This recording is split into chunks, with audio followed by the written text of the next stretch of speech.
Welcome to the bird media. నేను మీ పాము కృష్ణమూర్తి. ఇప్పుడు అందుతున్నటువంటి బ్రేకింగ్ సమాచారం, ఆంధ్రప్రదేశ్ లో కూటమి ప్రభుత్వం వచ్చిన తర్వాత కూడా, అంటే ఏ ప్రభుత్వం అయినప్పటికీ కూడా, జగన్మోహన్ రెడ్డి ప్రభుత్వమా, చంద్రబాబు నాయుడు ప్రభుత్వమా, ఇంకో ప్రభుత్వం అయినా, ఎవరైనా సరే అధికారులలో అవినీతి మాత్రం పెచ్చుమీరిపోతోంది. బిల్లులు చెల్లించడానికి కావాల్సినటువంటి ఏ దేనికైనా సరే లంచాన్ని బహిరంగంగానే డిమాండ్ చేస్తున్నారు. ముఖ్యమంత్రి స్థాయి దగ్గరికి వెళ్ళిన కంప్లైంట్, మీరు ముఖ్యమంత్రి అయితే మాకేంటి, ఇంకొకటి ఏంటి అనే విధంగానే వీళ్ళు రెచ్చిపోతున్నారు. సో ఏకంగా గిరిజన సంక్షేమ శాఖలో పనిచేస్తున్నటువంటి సబ్బవరపు శ్రీనివాస్ అనేటువంటి ఈఎన్సి ఇంజనీర్ ఇన్ చీఫ్ 5 కోట్ల రూపాయల లంచాన్ని డిమాండ్ చేసి అవినీతి వల్ల మొత్తానికి ఏసీబీకి చిక్కాడు. దాదాపుగా రాష్ట్ర చరిత్రలోనే ఇంత భారీ స్థాయిలో లంచాన్ని డిమాండ్ చేసి ఇంత భారీ నగదుతో పట్టుపడడం మాత్రం ఇది చాలా మొదటిసారి అని చెప్పి కూడా చాలా మంది మాట్లాడుతున్నారు. ఇంకొక 3 వారాల్లో పదవి విరమణ చేయాల్సినటువంటి శ్రీనివాస్ అంతకు ముందే ఎలాగైనా సరే పూర్తిగా అంటే కక్కుర్తిపడి దీన్ని ఎలాగైనా వాడుకోవాలి అనేటువంటి ఒక తపనతోటే దీనికి ఇదంతా చేశాడని తెలుస్తోంది.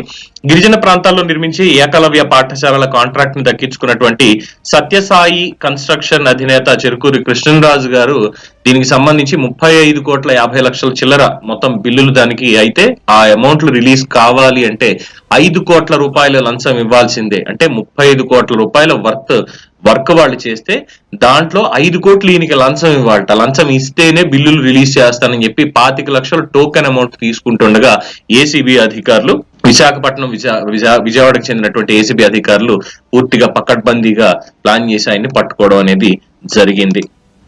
ఇంకో 3 వారాల్లో ఈ సబ్బవరపు శ్రీనివాస్ అనేటువంటి వ్యక్తి రిటైర్ అయిపోతే మళ్ళీ మనమే పన్నులు కట్టినటువంటి ప్రజలు ఎవరైతే ఉన్నారో ఆ పన్నులు ఏవైతే ఉన్నాయో వాటి నుంచే రిటైర్మెంట్ బెనిఫిట్లు ఇవ్వాలి. ఇన్నాళ్ళు పనిచేసినందుకు గాను, అలాగే రిటైర్ అయిన తర్వాత పెన్షన్లు కూడా ఇవ్వాలి. ఆయన బతికున్నంత కాలం పెన్షన్ కూడా ఇవ్వాలి.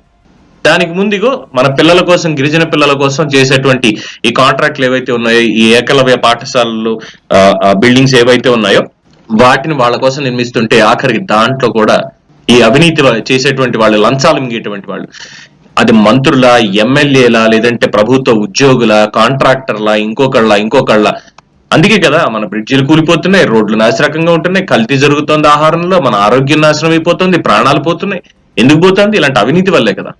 మరి ఎప్పుడు అవినీతి రహిత భారతదేశం అని ఎప్పటికి వింటాం మనం అనేది చాలా మంది ప్రశ్నిస్తున్నారు, కానీ ఎక్కడ ఆచరణలోకి రావట్లేదు. అవినీతి సంస్థాగతం అయిపోయింది. ప్రతిరోజు ఏదో చోట ఏసీబీ వాళ్ళు పలానా పని కావాలి అంటే ఇది ఇచ్చి తీరాల్సిందే. ముఖ్యంగా రెవెన్యూ డిపార్ట్మెంట్ మొత్తం అంతా కూడా ఇలాగే ఉంది అనేది చాలా మంది ఇప్పటి నుంచి కాదు, దశాబ్దాల నుంచి చెప్తున్నటువంటిది. మాజీ ఐఏఎస్ అధికారి స్వర్గీయ పివిఆర్కే ప్రసాద్ గారు ఆయన అసలు ఏం జరిగిందంటే అని ఒక పుస్తకం రాసుకున్నారు. ఆయన ఆత్మకథ, ఆయన అనుభవాలు. దాంట్లో ఈ లంచాలకు సంబంధించి అసలు ఏం జరుగుతోంది అనే దాని మీద సమగ్రంగా ఆయన విశ్లేషించడం జరిగింది. ఒకసారి కుదిరితే మీరు దాన్ని కూడా చదవండి. సో మొత్తానికి ఆంధ్రప్రదేశ్ ప్రభుత్వ చరిత్రలో, ఏసీబీ చరిత్రలోనే అతిపెద్ద ట్రాప్ అని అంటున్నారు దీన్ని. 5 కోట్ల రూపాయల లంచం డిమాండ్ చేసినటువంటి సోదరు సబ్బవరపు శ్రీనివాస్ అనే వ్యక్తిని అదుపులోకి తీసుకున్నారు. తర్వాత మరి ఎటువంటి శిక్ష విధిస్తారు ఏంటనేది వేచి చూడాల్సిందే. మీరు మీ అభిప్రాయాన్ని కామెంట్స్ రూపంలో తెలియజేయండి. చూస్తూనే ఉండండి ది బర్డ్ మీడియా.